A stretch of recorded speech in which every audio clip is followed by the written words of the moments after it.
Move the case cam. Sometimes you'll find it a bit different depending on the hard drive you have and enclosure you have. This one installed, if I remember correctly, like... Okay, I do not remember correctly. This way around. That works much better. Screw it in. More convenient, easy grip screws. Exactly. Always a valuable asset to have with your computer build. These two screws were for, I believe, the side panel. No, they weren't for the side panel. The side panel were more easy grips. Yes, these were for the peripheral cards, right. Next we're going to plug, we're going to install the FireWire card I had. Another PCI peripheral. Yes, PCI peripheral card. PCI is the standard for peripheral cards that are not video.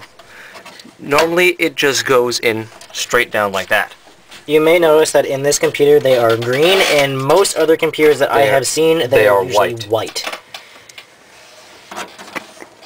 So you should know your slot's shapes so you don't need to rely on color coding, because it's different for each company.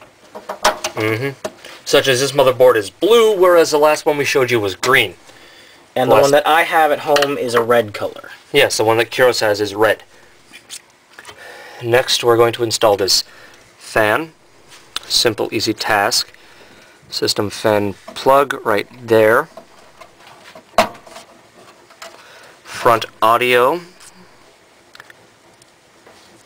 which needs to be turned around, and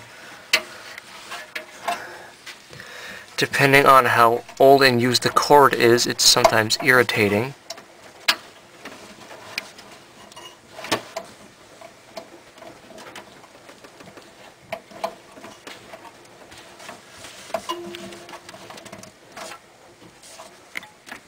Okay, that's the front audio in, system fan in. The deed is done for those. Yes, there was one more thing. Yes, the USB.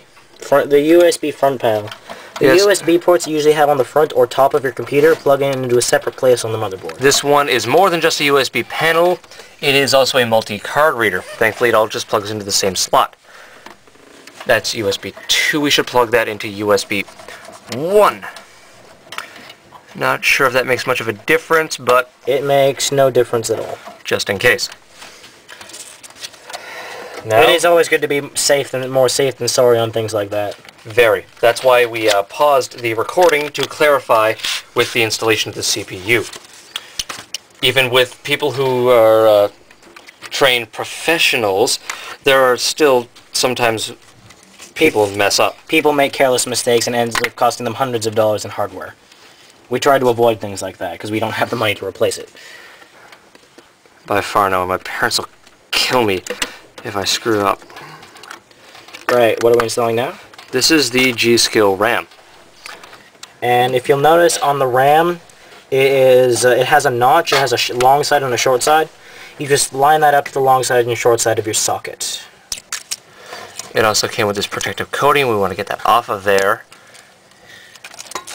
The long side and the short side. Other RAM you see might be green with black transistor nodes on them. This one has that. It's got something to keep it cool called a heatsink on it, which can be of varying colors, ranging from maroon from my RAM to orange on this RAM, or even blue. As you can see, that installed easily. You just place it and push down. It automatically locks into place. You should not have to push very hard. No, just put a little bit of pressure and make sure the two little pins, you can see it on the empty slot, are open before you try to install it. Now we gotta find the SATA cord we had around here. Okay, see that. We are going to be installing the SATA plug now. SATA cables can be also varying colors. This one happens to be yellow. Yes. SATA 4 through SATA 1. Make sure you've got the port lined up properly here.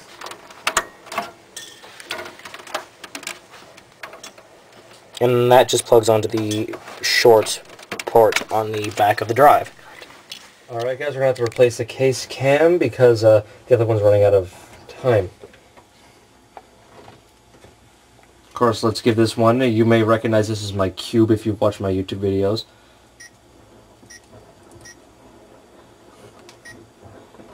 Alright.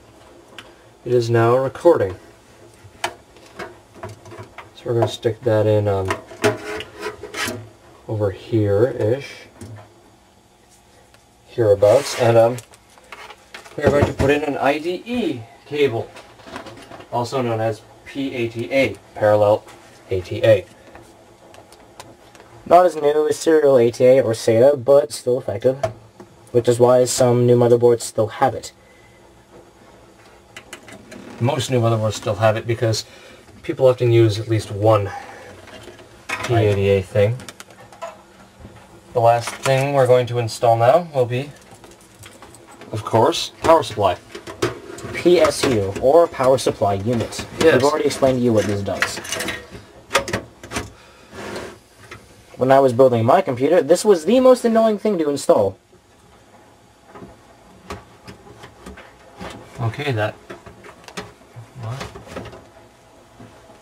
I do believe I put this in at an awkward position. It is not lining up properly. Let us try it this way around that. It makes more sense because then you can see the sticker that tells you. Sticker that was sticking up before. Mine said Raidmax because it was a different company.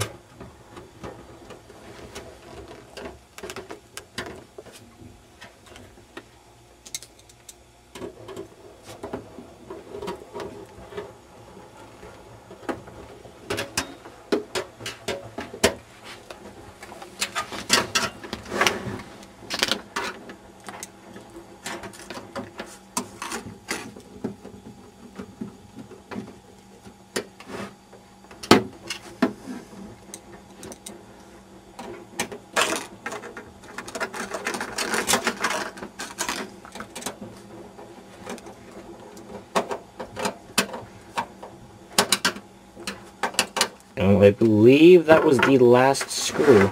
Yep, aside from the spare one from the motherboard. And, oh wait, what's this for? Oh yeah, that was for one of the peripheral cards we're not putting back in. Useless dial-up card.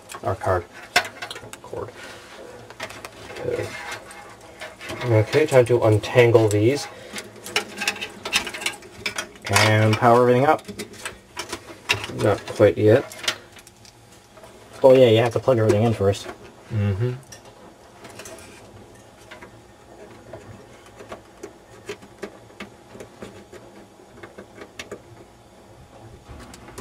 Pardon any shaky video you may see, my hand is not the steadiest in the world.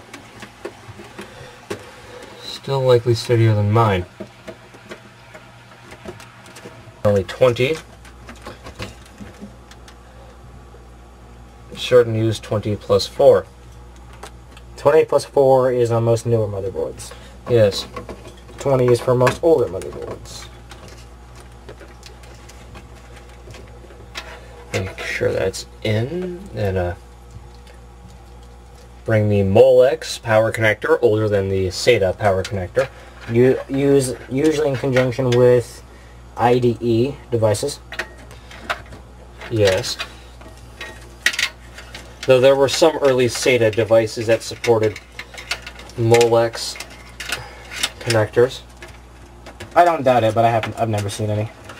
I think I saw a couple ages